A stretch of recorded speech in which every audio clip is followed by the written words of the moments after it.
El gran trono blanco, el juicio final, el día en que cada voz se silenciará delante de la presencia del Dios eterno. La Biblia describe un momento en que el cielo y la tierra huyen, como si toda la creación fuese incapaz de soportar la santidad del Creador. No es solo un relato distante, sino la visión de lo que vendrá, el instante en que toda la historia humana será puesta delante de Él. Imagina un silencio tan profundo que ni siquiera el batir de las alas de un pájaro osa manifestarse. Un silencio que no es vacío, sino cargado, pesado, como si toda la creación esperase, contenida, por algo que está a punto de suceder. El universo en suspensión, en expectativa, aguardando la revelación de un juicio que nadie podrá evitar. Apocalipsis capítulo 20 versículo 11 declara: «Y vi un gran trono blanco, y al que estaba sentado sobre él, de cuya presencia huyeron la tierra y el cielo, y no se halló lugar para ellos».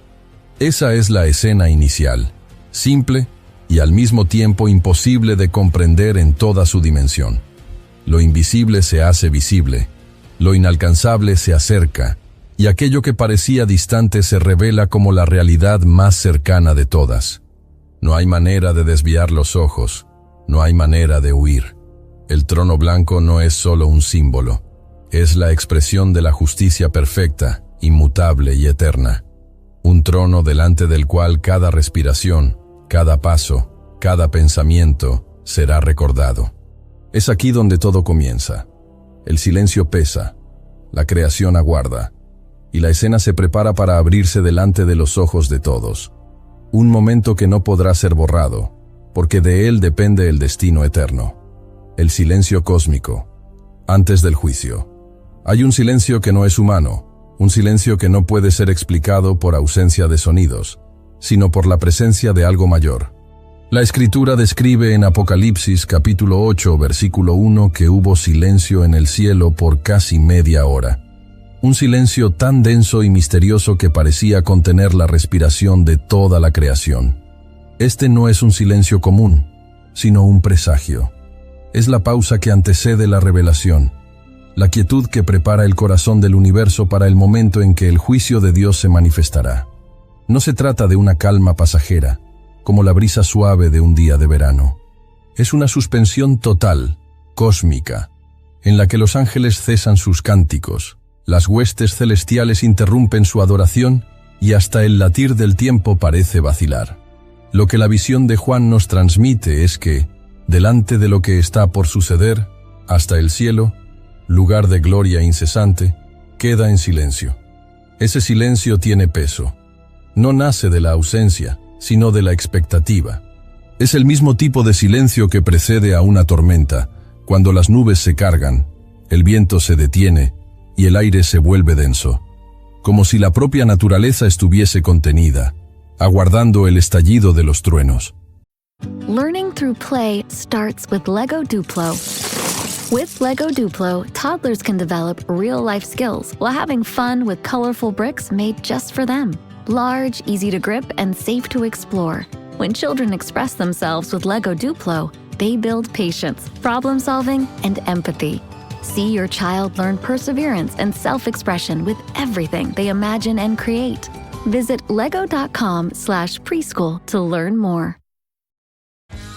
This episode is brought to you by GMC. GMC certified service technicians are factory trained to fit your vehicle with the tires specifically developed for it. And with our tire price match guarantee, you get the best fit for the best deal. Let us do the work. Available on select eligible tire brands at participating dealers only. Offer ends 12/31/2025. Terms apply. See dealer for complete details. Visit gmc.com/service to learn more. Solo que aquí no hablamos de nubes o tormentas, sino del peso de la gloria y de la justicia de Dios a punto de manifestarse sobre toda la creación. El profeta Habacuc también describió algo semejante al afirmar en Habacuc, capítulo 2, versículo 20. Mas Jehová está en su santo templo, calle delante de él toda la tierra. Ese callar no es un gesto vacío, sino una orden delante de la santidad divina. Es el reconocimiento de que ningún sonido humano, ninguna palabra, ningún cántico es capaz de competir o acompañar lo que está a punto de suceder. Es un silencio reverente, forzado por la presencia abrumadora del Dios que todo lo gobierna. En ese instante, percibimos una verdad desconcertante. Toda la creación tiene conciencia de su Creador. Los cielos se callan porque saben lo que viene. La tierra se calla porque reconoce la autoridad que la formó. Hasta los mares, que rugen incesantemente, parecen detenerse. Y nosotros, simples mortales, somos invitados a contemplar ese momento. Un instante en el que hasta el sonido de la eternidad se detiene, para que la voz del juez eterno sea escuchada sin distracciones. Ese silencio también revela la gravedad de lo que está por venir. No es un momento cualquiera, es el desenlace de la historia, el instante en que todos los pueblos, todas las generaciones y todas las voces estarán delante del Dios que pesa los corazones. Es como si la creación entendiera que, cuando el trono blanco se revele, no habrá espacio para interrupciones. Lo que será dicho será definitivo. Lo que será decretado será eterno. Hay algo profundamente humano en ese silencio, porque cuando enfrentamos momentos decisivos en nuestras vidas, también experimentamos instantes semejantes. Antes de recibir una noticia que puede cambiarlo todo, el corazón se calla. Antes de una sentencia en un tribunal, el aire parece demasiado pesado para ser respirado. Antes de un nacimiento o de una despedida, el silencio se impone sobre nosotros. Esos son ecos distantes del gran silencio cósmico que Apocalipsis describe.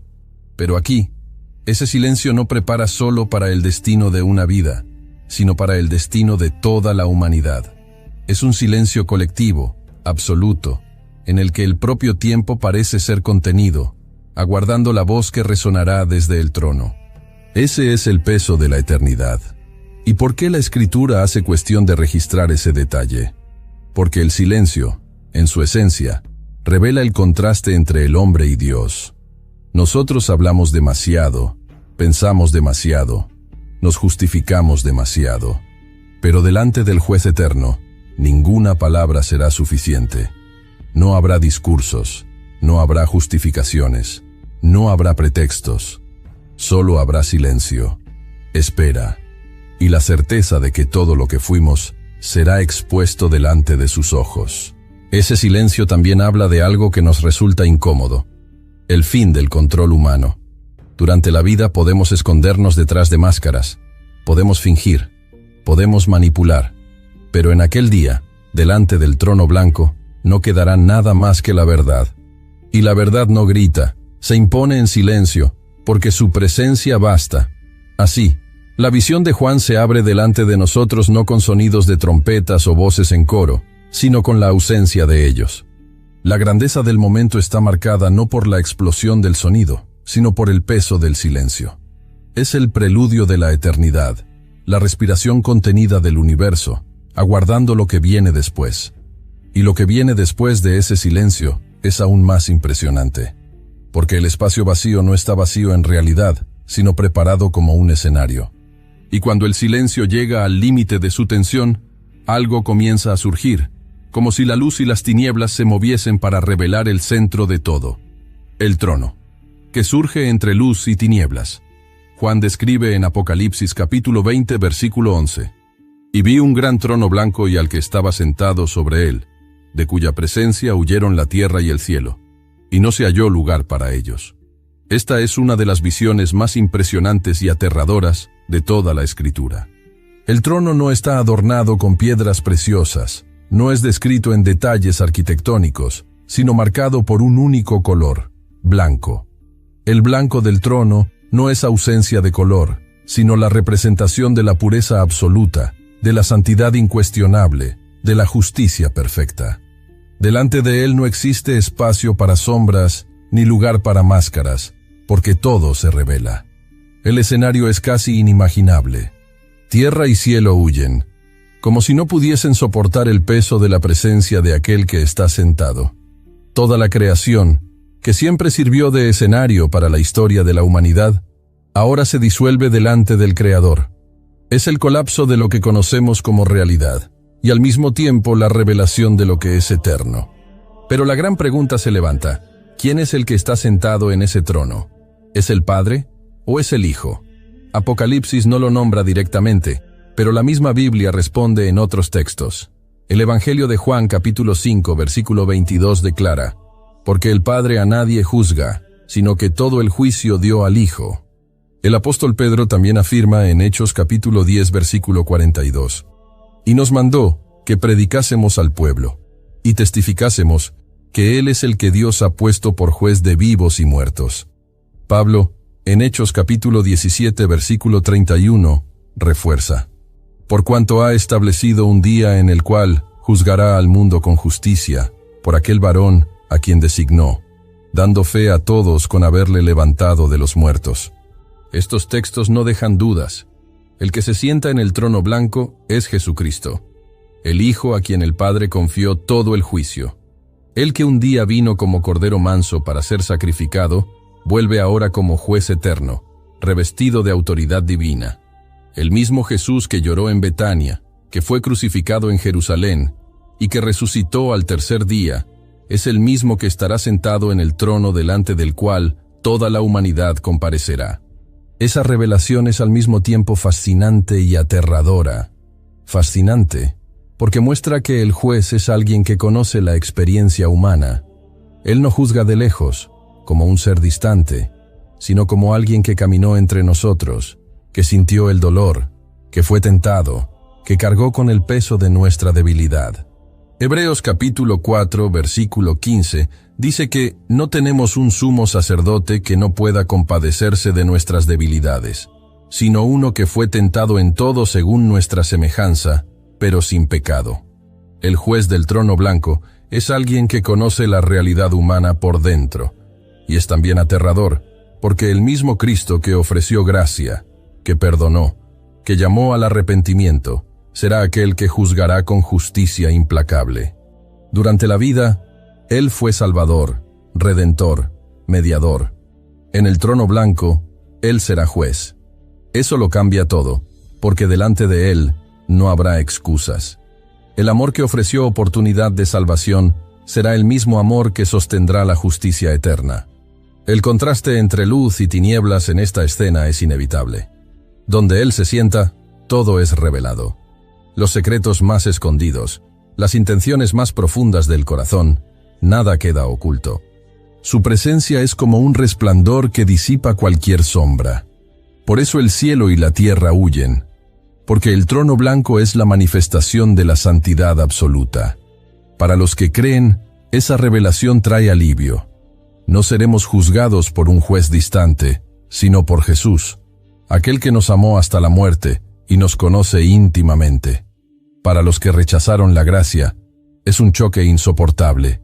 El mismo a quien despreciaron es ahora el juez delante de quien no pueden defenderse. Y es aquí donde el título encuentra su respuesta. ¿Cómo juzgará Jesús a toda la humanidad? Él juzgará con justicia absoluta, porque la autoridad le fue dada por el Padre. Él juzgará con conocimiento profundo, porque conoce el corazón de cada ser humano. Él juzgará con santidad perfecta, porque nunca hubo pecado en sí. Y juzgará con irrevocabilidad, porque el veredicto del trono blanco es eterno. Esa escena no puede ser suavizada, ni transformada en metáfora. Es la revelación final de la autoridad de Cristo sobre vivos y muertos, sobre reyes y siervos, sobre el tiempo y la eternidad. El trono blanco es el escenario de la verdad absoluta, donde no hay espacio para máscaras, solo para la revelación. Y si en el silencio anterior el universo parecía suspendido, ahora, delante del trono blanco, The Hilton sale is on. For 10 days only, you can save up to 20% on stays this fall and beyond. Don't wait. The sale ends September 29th. Book your stay and save at Hilton.com. Terms apply. Hilton, for the stay. Mint is still $15 a month for premium wireless. And if you haven't made the switch yet, here are 15 reasons why you should. 1, it's $15 a month. 2, seriously, it's $15 a month. 3, no big contracts. 4, I use it. 5, my mom uses it. Are you playing me off? That's what's happening, right? Okay, give it a try at mintmobile.com/switch. Upfront payment of $45 for 3-month plan. $15 per month equivalent required. New customer offer first 3 months only. Then full price plan options available. Taxes and fees extra. See mintmobile.com. Raise the rudders! Raise the sails! Raise the sails! Captain, an unidentified ship is approaching. Over. Roger. Wait, is that an Enterprise sales solution? Reach sales professionals, not professional sailors. With LinkedIn ads, you can target the right people by industry, job title, and more. Start converting your B2B audience today. Spend $250 on your first campaign and get a free $250 credit for the next one. Get started today at linkedin.com/campaign. Terms and conditions apply. Todos comprenderán que ya no hay manera de escapar. Cada paso de la humanidad, cada palabra pronunciada, cada decisión tomada, será recordada delante del juez que está sentado. Pero lo que sucederá delante de ese trono no termina aquí, porque la visión muestra que no solo aparece el trono, sino también una multitud que se reúne delante de él, proveniente de todos los rincones de la historia. Una multitud innumerable, que espera la apertura de los libros. La multitud sin número, delante del infinito. Juan continúa su visión en Apocalipsis capítulo 20 versículo 12. Y vi a los muertos, grandes y pequeños, que estaban delante de Dios. Y los libros fueron abiertos. Y otro libro fue abierto, el cual es el libro de la vida. Y fueron juzgados los muertos por las cosas que estaban escritas en los libros, según sus obras. La escena adquiere proporciones inimaginables, porque no se trata solo de un grupo aislado o de una generación específica, sino de la reunión de toda la humanidad, desde el primer hombre hasta el último. Es la convocatoria universal delante del juez eterno. Imagina el cuadro, una multitud incontable, formada por reyes que un día gobernaron imperios, por hombres comunes que nadie recordaba, por sabios cuya voz resonó en la historia, y por niños que jamás tuvieron oportunidad de escribir su propia historia. Todos, absolutamente todos, ahora están nivelados delante del trono blanco. El título que llevaron, la riqueza que acumularon, los logros que celebraron, nada de eso tiene ya valor aquí. El único punto en común es que cada uno está de pie delante de Jesús, el juez designado por Dios. El profeta Daniel también tuvo un vistazo semejante en Daniel capítulo 7 versículo 10. Un río de fuego procedía y salía de delante de él. Millares de millares le servían, y millones de millones asistían delante de él. El juez se sentó, y los libros fueron abiertos. La grandeza de la escena sobrepasa cualquier cálculo humano. Millones, billones, tal vez trillones, reunidos al mismo tiempo delante de un único trono. No hay escenario en el mundo capaz de albergar tal asamblea, pero en la eternidad no hay límites de espacio. La multitud llena la visión, pero el foco continúa siendo el trono y aquel que está sentado sobre él. Esa visión destruye cualquier ilusión que el ser humano haya construido sobre privilegios o distinciones. La muerte ya había igualado a todos, pero aquí la igualdad es llevada al extremo. Grandes y pequeños, ricos y pobres, vencedores y derrotados, todos están en la misma condición, aguardando el juicio. Es el día en que no existen currículos, no existen títulos, no existe poder terrenal. Solo existe la verdad desnuda, expuesta delante de la mirada del Cordero. Es importante notar que esa multitud no se formó voluntariamente. Nadie eligió estar allí. Apocalipsis capítulo 20 versículo 13 explica: Y el mar entregó los muertos que había en él, y la muerte y el Hades entregaron los muertos que había en ellos, y fueron juzgados cada uno según sus obras. La convocatoria es irresistible. Los muertos son traídos de donde estén. El mar, símbolo de misterio y profundidad, entrega a aquellos que en él reposaban. La muerte, que parecía haber vencido, no puede retener a nadie. El Hades, prisión temporal, es obligado a liberar a todos los que guardaba. Nada, absolutamente nada, escapa al llamado del trono blanco. Esa escena debería despertar un profundo sentido de realidad, porque muchos viven como si jamás fuesen a rendir cuentas, como si sus elecciones terminasen en la sepultura. Pero aquí queda claro que no hay olvido, no hay desaparición. Todo ser humano, tendrá que enfrentar la mirada de aquel que escudriña corazones y mentes. Es la consumación de la palabra registrada en Hebreos capítulo 9, versículo 27. Y de la manera que está establecido para los hombres que mueran una sola vez, y después de esto, el juicio. Al imaginar esa multitud, no podemos perder de vista que cada individuo está delante del trono no como parte de una masa, sino como alguien que será examinado individualmente. Dios no ve números, ve personas. El juicio es colectivo en su convocatoria, pero personal en su ejecución. Cada historia será abierta, cada obra será considerada, cada secreto será revelado. Hay también algo profundamente inquietante aquí, porque si por un lado es una visión de igualdad delante del trono, por otro revela el contraste entre aquellos que confiaron en el Cordero y aquellos que vivieron para sí mismos. Es la reunión de toda la humanidad, pero no para un encuentro festivo, sino para la más solemne e irrevocable audiencia de todos los tiempos. Y aquí está la belleza y el terror de la escena. Nadie será olvidado.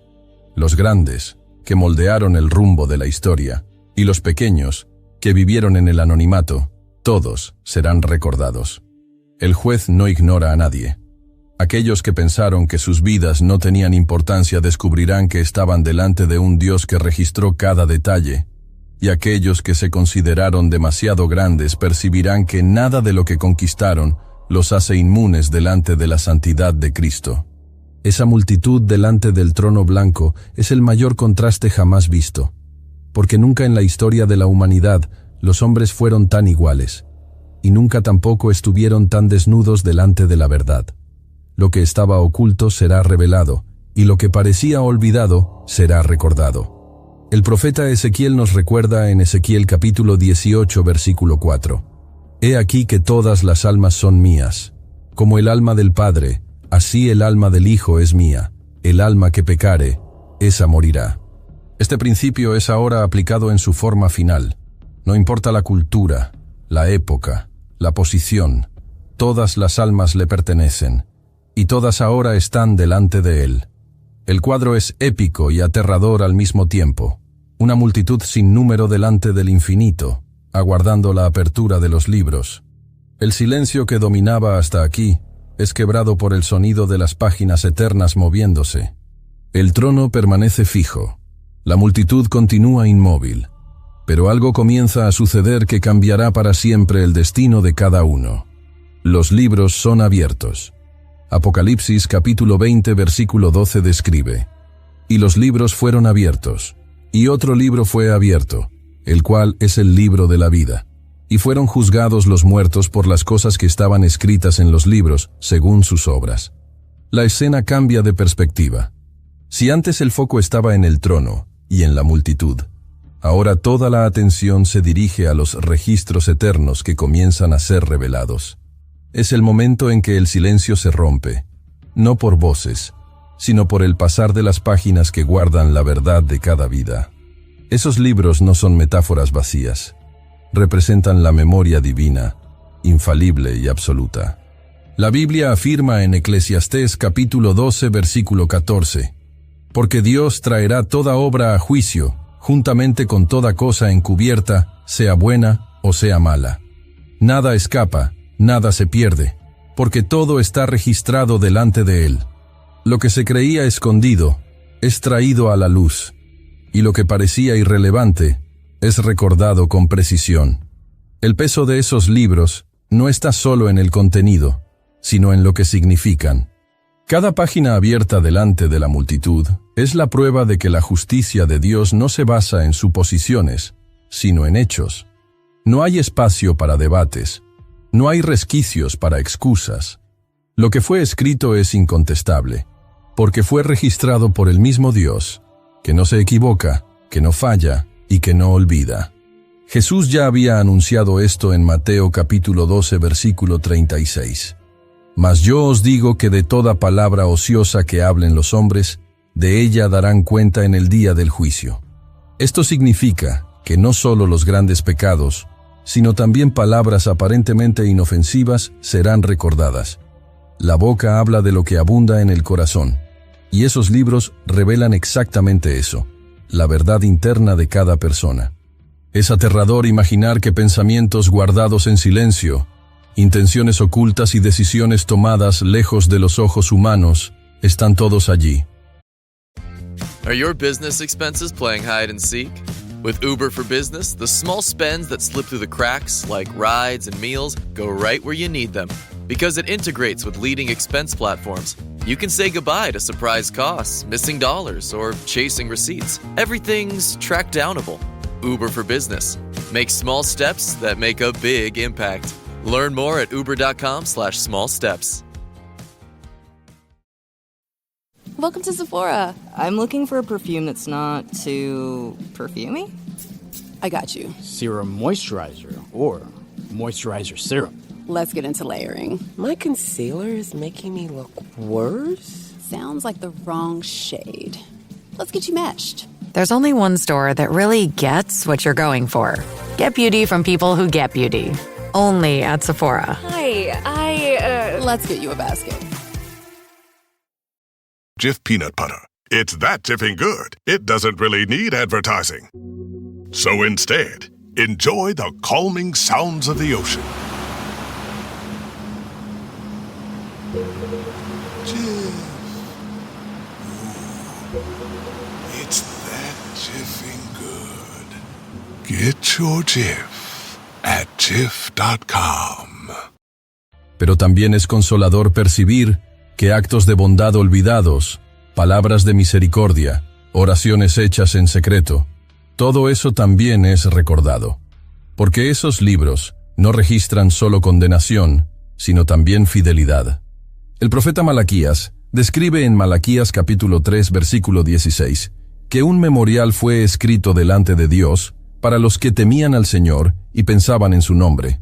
Eso significa que no solo los pecados son guardados, sino también los actos de fe y devoción.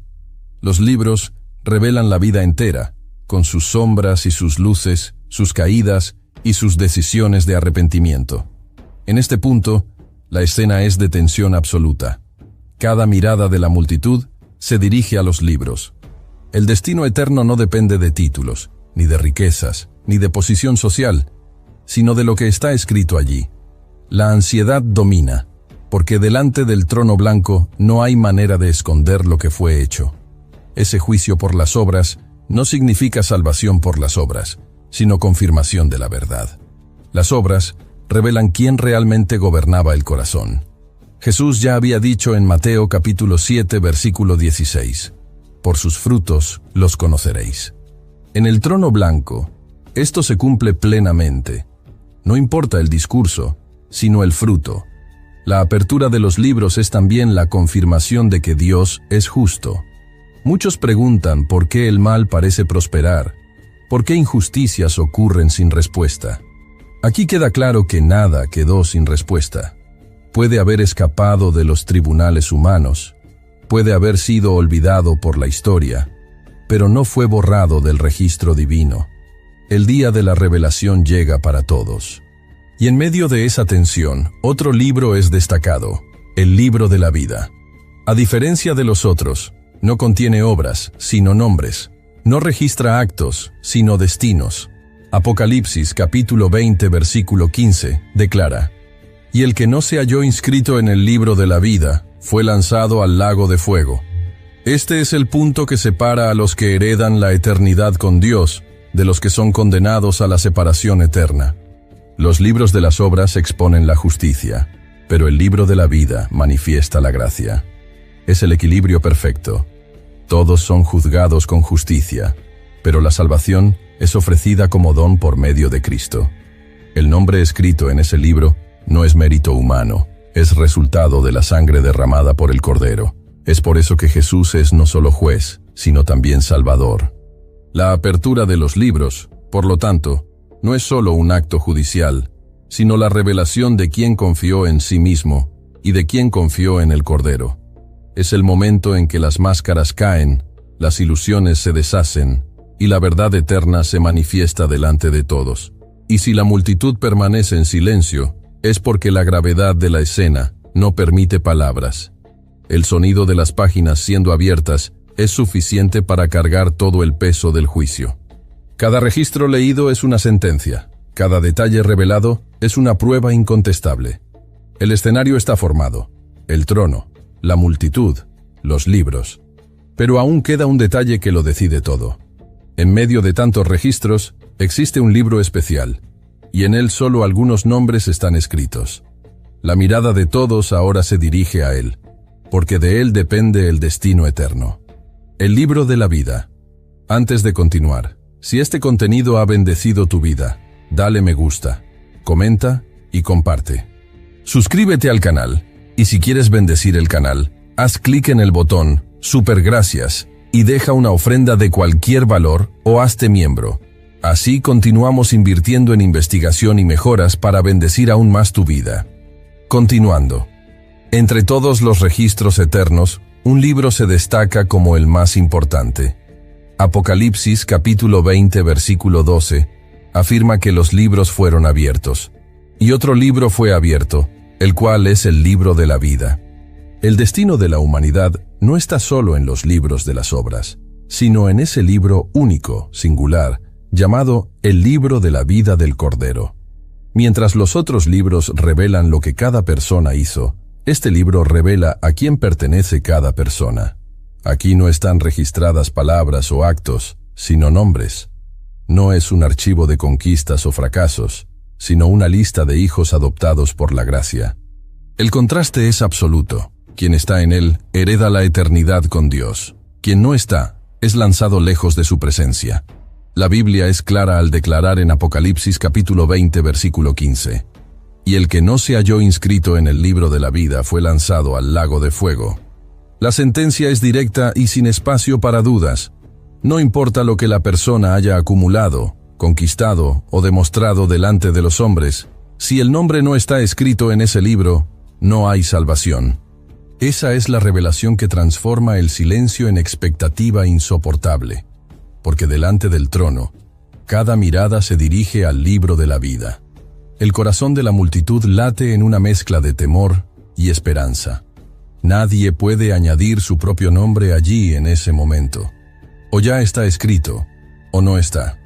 No hay trueque, no hay argumento, no hay segunda oportunidad.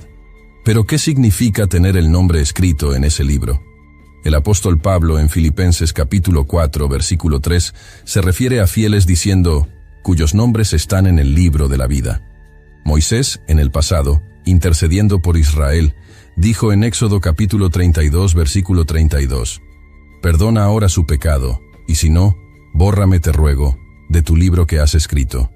El libro de la vida es mencionado repetidas veces como la marca de los que pertenecen a Dios. En el Apocalipsis recibe un nombre específico, el libro de la vida del Cordero, aquel que fue inmolado desde la fundación del mundo. Esto significa que los nombres escritos allí no fueron inscritos por méritos humanos, sino por la sangre de Cristo. El registro no depende del esfuerzo humano, sino de la gracia. Es el testimonio eterno de que la salvación no es fruto de las obras, sino don gratuito de Dios, concedido a los que creyeron en el sacrificio del Cordero. Esa es la diferencia más dramática que el trono blanco revela. Delante de los libros de las obras, nadie puede justificarse, porque todos pecaron. Romanos capítulo 3, versículo 23, afirma, por cuanto todos pecaron, y están destituidos de la gloria de Dios. Pero delante del libro de la vida, la gracia habla más alto.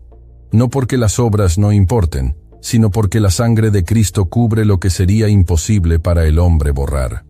Es en ese punto que el suspenso alcanza su punto máximo. Lo que realmente importa no es lo que las páginas de los libros de las obras dicen, sino si el nombre fue hallado en el libro de la vida. Y eso lo cambia todo. Porque mientras unos esperan en desesperación, otros esperan con confianza, no en sí mismos, sino en aquel que los salvó. La mirada de la multitud es de tensión absoluta. La eternidad se decide allí. El silencio no es solo del cosmos, sino del corazón humano delante de la realidad de que todo está en juego. El libro de la vida es la última palabra, y de ella nadie escapa. Hay una belleza oculta en esa escena, porque el mismo Jesús que juzga es el Jesús que escribe los nombres en el libro de la vida. Él no es solo juez, es también redentor.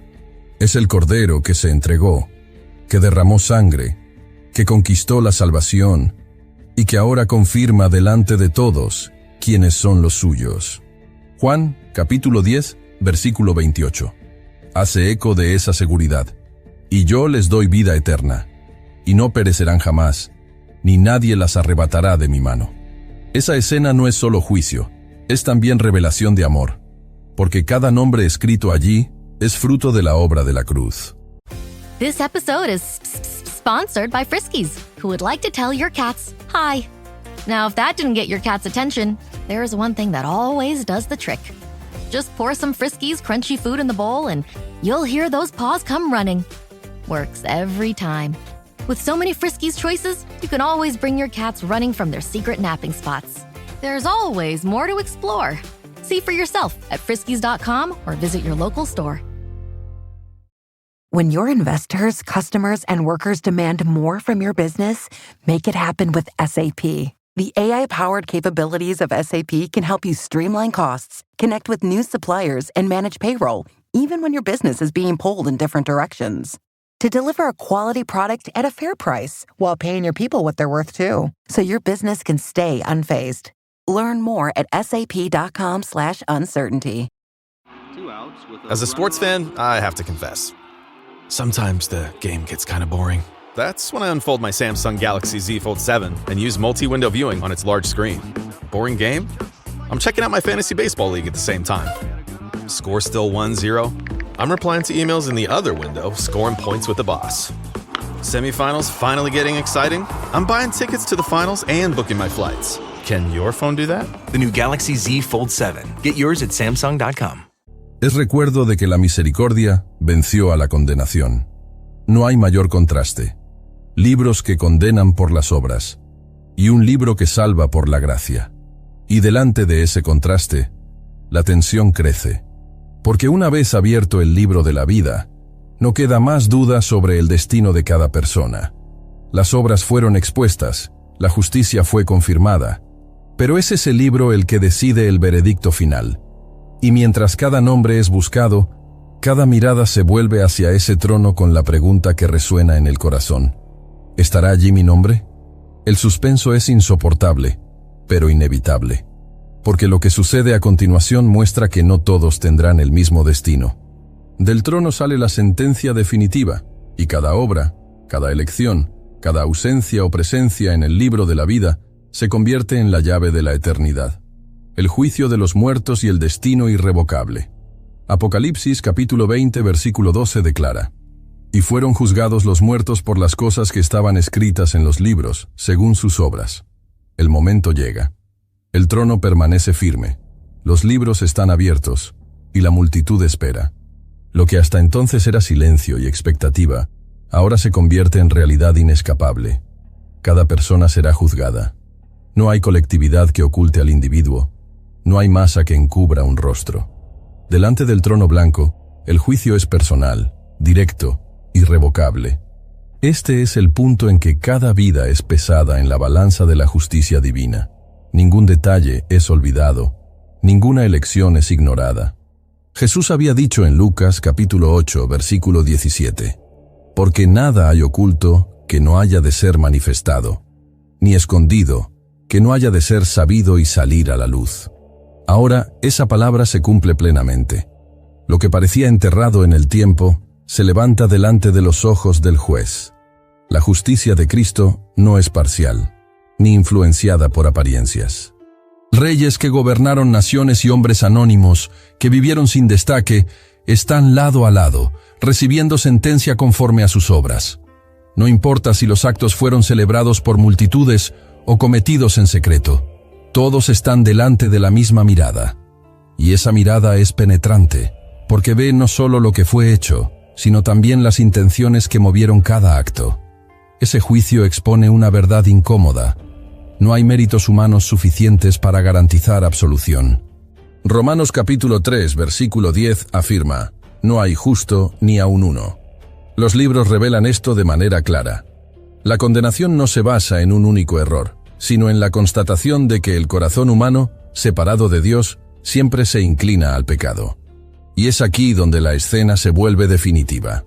Porque, delante del trono blanco, no hay segunda oportunidad, no hay posibilidad de apelación. La sentencia es eterna. Para los que no están en el libro de la vida, la condenación es segura. Para los que fueron hallados en el Cordero, la salvación es confirmada. Es el día en que cada historia recibe su desenlace. El apóstol Pablo describió en Romanos capítulo 2, versículo 6, que Dios pagará a cada uno conforme a sus obras. Esa es la esencia del trono blanco.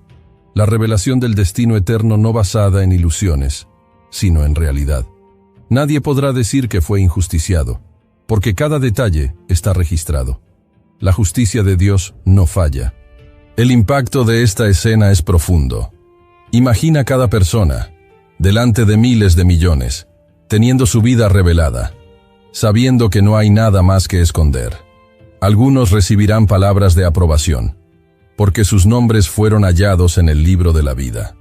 Otros, delante de la ausencia de ese nombre, oirán la sentencia de condenación. Y esa sentencia no es pasajera, sino definitiva. Es por eso que ese momento es llamado el destino irrevocable. Porque una vez declarada la palabra del juez, nada puede ser revertido. El tiempo de la gracia pasó, el tiempo del arrepentimiento terminó. Aquí no hay más oportunidad de cambio, solo confirmación de lo que fue elegido en vida. Hebreos capítulo 10, versículo 31 resume en una frase: horrenda cosa es caer en manos del Dios vivo. La escena es tan grandiosa que hasta la misma muerte y el Hades son sometidos a juicio. Lo que parecía invencible, lo que parecía tener dominio sobre la humanidad, ahora se inclina delante del trono. La muerte, que reinó desde el Edén, y el Hades, que aprisionó generaciones, también están delante del juez. No solo los hombres son juzgados, sino las mismas fuerzas que dominaron la existencia. Ese detalle muestra la amplitud de la justicia de Cristo. Nada escapa, nada permanece intocado. El juicio no es solo sobre individuos, sino sobre los enemigos de la vida. La victoria de la cruz se completa en el trono blanco, cuando hasta la muerte es despojada de poder. El destino irrevocable es al mismo tiempo justicia y revelación. Justicia, porque cada uno recibe conforme a sus obras. Revelación, porque muestra que la salvación siempre fue un don de la gracia, disponible para todos, pero aceptado por pocos. El trono blanco no crea nuevos caminos, solo confirma lo que cada uno eligió en vida. El silencio regresa, pero ahora cargado de sentencia. No hay discusiones, no hay voces de defensa, solo la palabra final del juez eterno. Algunos son recibidos en la vida eterna, otros son entregados al destino de separación. Todo se cumple exactamente como fue escrito. Y cuando esta escena parece alcanzar su clímax, algo aún más sorprendente sucede. El juicio no se cierra solo con los muertos, sino que alcanza a la misma muerte y al infierno. El escenario de la eternidad se amplía, y lo que vendrá después revela una victoria aún más profunda. La muerte y el infierno, también juzgados. Apocalipsis capítulo 20, versículo 14 declara: y la muerte y el Hades fueron lanzados al lago de fuego. Esta es la muerte segunda. Pocas frases en la Biblia cargan un peso tan intenso como esta.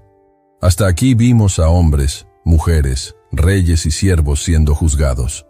Ahora, lo que es sometido al trono blanco no son solo personas, sino los propios enemigos de la humanidad, la muerte y el infierno. La muerte, que desde el Edén reinaba como sentencia sobre toda la creación, finalmente es derrotada. Desde la caída de Adán, cada generación fue marcada por ella. Reyes poderosos y niños inocentes, sabios e insensatos, nadie escapó de su sombra. Era el enemigo inevitable, el destino que todos temían. Pero delante del trono blanco, la muerte no aparece como vencedora, sino como acusada. Aquella que parecía dominarlo todo es colocada delante del juez y arrojada fuera para siempre. El infierno, aquí llamado Hades, la prisión temporal de las almas que rechazaron a Dios, también es juzgado. No es solo un lugar, sino una realidad espiritual que guardó incontables vidas a lo largo de la historia. Lo que parecía invencible, que mantenía prisioneros, ahora es forzado a comparecer delante de Jesús, el Cordero que descendió a lo más profundo, que venció la muerte en su propia carne, ahora sella la derrota completa de ese enemigo. El apóstol Pablo ya había profetizado en 1 de Corintios, capítulo 15, versículo 26. Y el postrer enemigo que será destruido es la muerte. Ese momento es el cumplimiento de esa palabra. La muerte no tendrá más dominio, el infierno no tendrá más poder. Ambos son lanzados al lago de fuego, el destino final reservado para todo lo que se opone a Dios. Esa escena está cargada de simbolismo y realidad. La muerte y el infierno representan las fuerzas que esclavizaron a la humanidad desde la caída.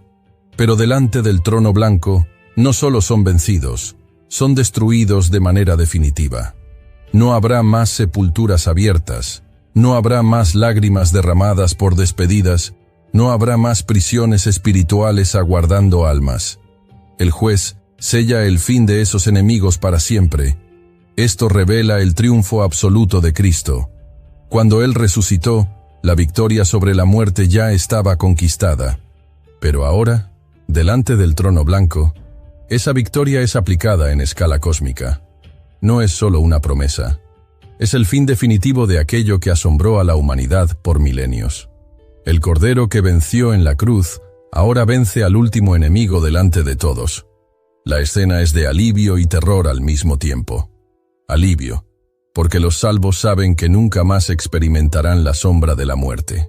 Terror, porque aquellos que están delante del trono y no tienen el nombre en el libro de la vida, perciben que hasta los enemigos de la vida tuvieron un destino, pero ellos también tendrán el suyo. La muerte y el infierno son lanzados al lago de fuego, pero los que no pertenecen a Cristo tendrán el mismo destino. Ese es el contraste más duro de la visión. Lo que parecía intocable es destruido, pero junto con esa destrucción viene la sentencia para aquellos que rechazaron la salvación. El lago de fuego no fue preparado para los hombres, sino para el diablo y sus ángeles, como Jesús declaró en Mateo capítulo 25, versículo 41. Don't chew on that, Max. Cooper loves that chew too. Oh, now he's into Cooper's food. Wow, he is loving it. What do you feed Cooper? Blue Buffalo Life Protection Formula. He never leaves a crumb. I love it because it's made with high-quality protein, nutrient-rich fruits and veggies, and wholesome whole grains. Looks like we're switching to Blue. Blue Buffalo foods are made with the superior ingredients your dog needs to thrive. Can your dog food say that? Visit feedbluefood.com to learn more. United Healthcare nurse Crystal checked in on a patient. We do a routine call after surgery, and I could tell in her voice that she was struggling. Crystal knew she needed help. I knew that this is very serious. This is like septic. This is life-threatening. And she knew just what to do. And I called the hospital and said, she's coming in, here are her labs. And got her the help she needed. I see my role at United Healthcare as a life-saving role. Hear more stories like Crystal's at UHC.com. Benefits, features, and/or devices vary by plan area. Limitation and exclusions apply. Building a portfolio with Fidelity Basket Portfolios is kind of like making a sandwich. It's as simple as picking your stocks and ETFs, sort of like your meats and other toppings, and managing it as one big, juicy investment. Now that's pretty good. Learn more at fidelity.com/baskets. Investing involves risk, including risk of loss. Fidelity Brokerage Services, LLC. Member NYSE SIPC. Sin embargo, aquellos que se apartaron de Dios y rehusaron la gracia, se unen a ese destino.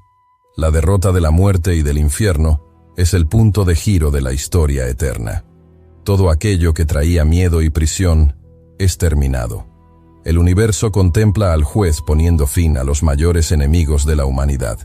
Esa es la prueba de que nada puede resistir a la autoridad de Cristo, ni siquiera las fuerzas más antiguas y aterradoras. Y mientras la multitud contempla el destino de la muerte y del infierno, el escenario se prepara para la sentencia final. Porque si hasta los enemigos de la creación fueron juzgados, ahora queda la revelación más dura de todas, el lago de fuego, el destino irrevocable de todos los que no fueron hallados en el libro de la vida. El lago de fuego, la sentencia final. Apocalipsis capítulo 20, versículo 15 declara: Y el que no se halló inscrito en el libro de la vida fue lanzado al lago de fuego. Aquí la visión alcanza el clímax, el momento en que la sentencia final es revelada. El lago de fuego no es presentado como metáfora, sino como realidad eterna, la muerte segunda, el destino definitivo de los que rechazaron la gracia de Dios. El escenario es de terror absoluto. La multitud, que aguardaba delante del trono blanco, ahora ve el destino de muchos siendo sellado. No hay gritos de protesta, no hay argumentos, no hay negociaciones. El veredicto es inmediato. Si el nombre no está en el libro de la vida, la condenación es segura. El lago de fuego se convierte en el símbolo de la justicia divina que no puede ser aplazada. Jesús ya había hablado sobre ese destino en Mateo, capítulo 25, versículo 41.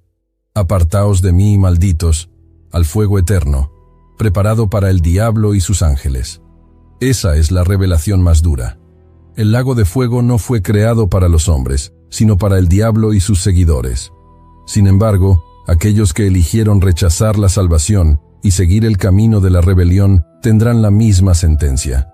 Ese destino es llamado muerte segunda. La primera muerte es la separación física del alma y del cuerpo, pero la segunda muerte es la separación eterna de la presencia de Dios. Si la vida se define por la comunión con el Creador, la segunda muerte es lo opuesto, la ausencia definitiva de su presencia, luz y misericordia. Esa es la esencia del lago de fuego.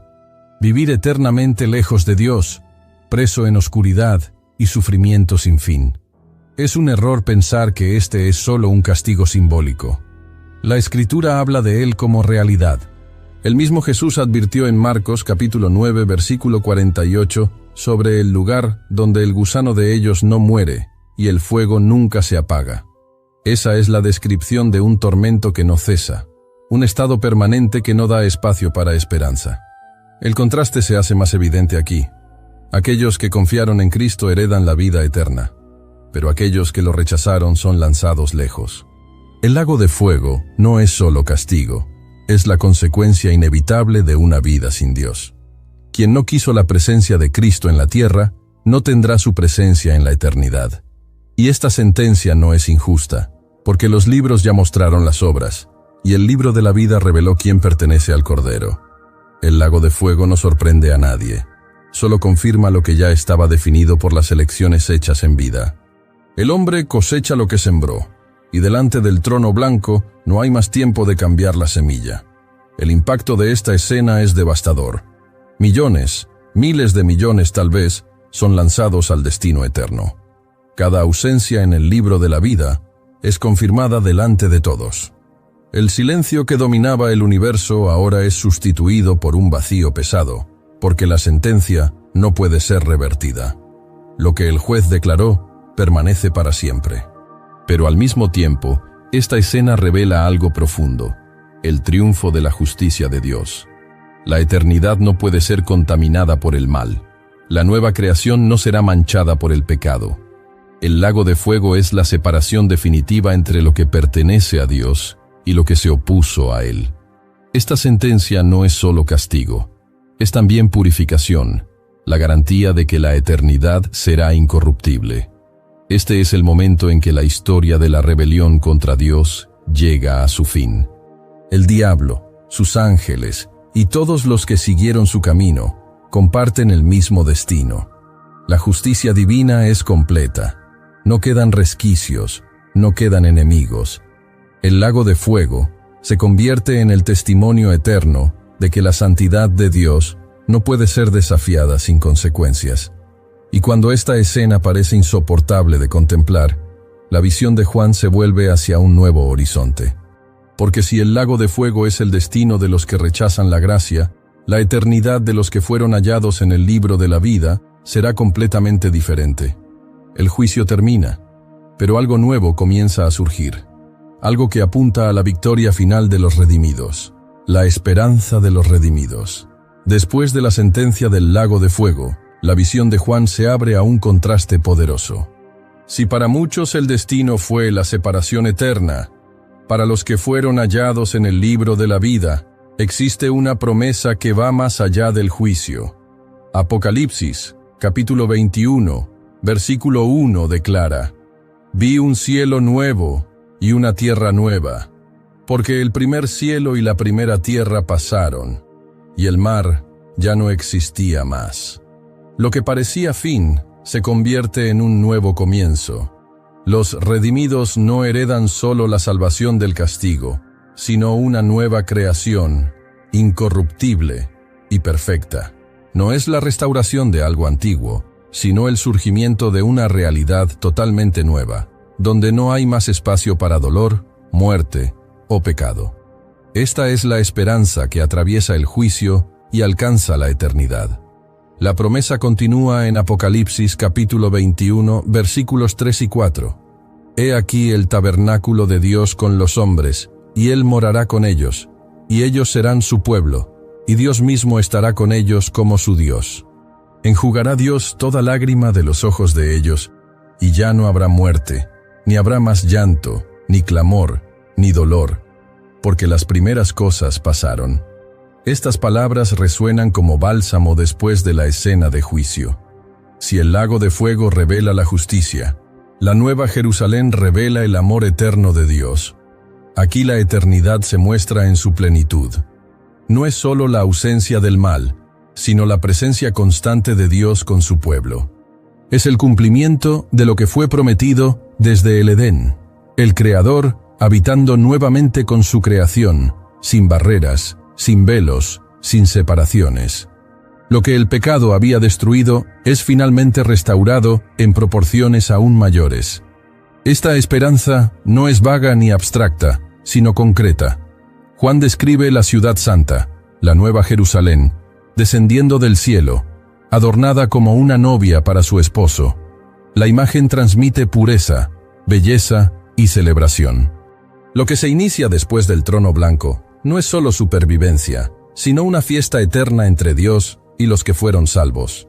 La diferencia entre los destinos es absoluta. Mientras el lago de fuego representa la separación eterna, la nueva Jerusalén representa la comunión eterna. Mientras algunos reciben la segunda muerte, otros reciben la vida eterna en plenitud. La Biblia deja claro que la eternidad no es igual para todos, sino definida por la presencia o ausencia del nombre en el libro de la vida. Es en este punto que la narrativa alcanza su ápice de esperanza. Porque si hasta aquí el peso del juicio dominaba la escena, ahora la gloria de la promesa toma lugar. El pueblo redimido no vivirá más bajo la sombra de la muerte, porque ésta ya fue destruida. No habrá más lágrimas, porque el mismo Dios las enjugará. No habrá más miedo, porque el trono ya no será amenaza, sino seguridad eterna. Esta es la esperanza de los redimidos. No solo escapar del juicio, sino heredar una eternidad con Dios. Una eternidad donde cada detalle fue preparado por el Creador para ser perfecto. Donde cada calle, cada piedra, cada rayo de luz refleja su gloria. Donde no habrá necesidad de sol ni de luna, porque el mismo Cordero será la luz. El contraste es tan fuerte que se hace imposible no sentir el peso de la elección. El trono blanco mostró que todos comparecerán delante de Cristo, pero solo algunos heredarán esta esperanza. El lago de fuego y la nueva Jerusalén son destinos opuestos, ambos reales, ambos eternos. Y mientras Juan contempla esta escena, el silencio del juicio da lugar al sonido de promesas eternas. Lo que parecía ser solo fin se convierte en inicio. La sentencia definitiva abre espacio a la eternidad definitiva. Y la mirada ahora se dirige no al terror, sino a la esperanza, a la vida sin fin al lado de Dios. Pero la visión no termina aquí, porque lo que Juan describe a continuación es aún más profundo. La revelación de la ciudad santa en detalles, la herencia de los santos y el triunfo absoluto del Cordero sobre toda la creación. Delante del trono blanco, vimos que nada quedará oculto. Toda vida, toda elección, todo corazón será revelado. Lo que parecía solo una historia distante es, en verdad, el futuro de toda la humanidad. Y en ese tribunal no habrá apelaciones, no habrá excusas, solo dos sentencias eternas. La separación definitiva de Dios o la entrada triunfante en la vida eterna. Pero en medio de esta escena de justicia, existe un nombre que resplandece como esperanza: Jesucristo. Él no es solo el juez que se sienta en el trono, sino también el Cordero que se entregó en la cruz. Es el mismo que hoy extiende la mano para salvar, antes de que llegue el día en que levantará la voz para juzgar. El libro de la vida no es llenado por obras humanas, sino por la sangre del Cordero derramada por amor. Y esto significa que aún hay tiempo, aún hay gracia, aún hay esperanza para todo aquel que invoque el nombre de Jesús. La pregunta que resuena al final de este estudio es simple y profunda. Cuando estés delante del trono blanco, tu nombre estará escrito en el libro de la vida. Porque al final, no se trata de religión, títulos o méritos, sino de relación con Cristo. Quien lo recibe hoy como Salvador, lo encontrará en aquel día como juez que declara: «Venid benditos de mi Padre, heredad del reino preparado para vosotros desde la fundación del mundo». Por eso, este es el momento de decisión. No mañana, no después, sino ahora. Hoy, si deseas reconciliarte con nuestro Salvador Jesucristo, por haberte alejado de los caminos, o quieres iniciar una nueva jornada rumbo a la salvación eterna, declara en los comentarios: «Yo te acepto, Señor Jesús, como mi único y suficiente Señor y Salvador de mi vida». Y si ya perteneces a Él, si ya entregaste tu vida a Cristo, escribe simplemente «Amén» aquí abajo. Esa simple palabra es un testimonio que puede alcanzar a miles, multiplicando el mensaje y llevando esperanza a otras vidas. El trono blanco nos recuerda la seriedad de la eternidad, pero también la grandeza del amor de Dios revelado en Jesús. Él es la llave, Él es la puerta, Él es el camino. En Él está la vida, y solo en Él está la eternidad. Hasta la próxima.